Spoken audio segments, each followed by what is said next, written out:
Yenza uhlelo lwe-COVID-19. I-COVID-19 yisifo esisha.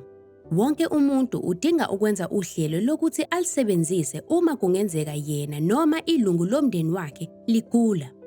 Uhlelo lwakho luzokusiza ukuthi uhlale ubhekele ezempilo yakho.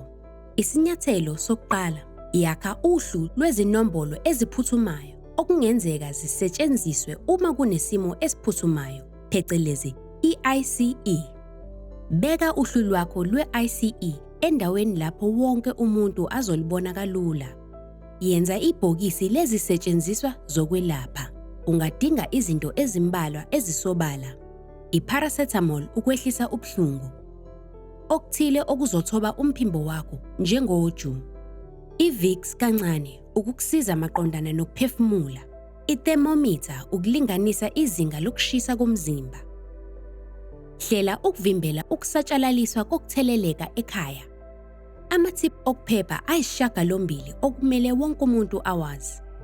Geza izandla zakho kaningi nakahle kakhulu.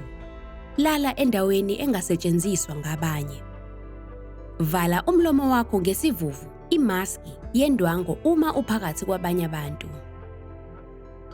Sebenzisa izindishi, amathawula kanye nezingubo zokulala ezingasetshenziswa ngabanye. Hlanza izingubo, amathawula kanye nezingubo zokulala njalo nje uma uphumelela. Hlanza zonke izindawo ezithintwayo nsuku zonke.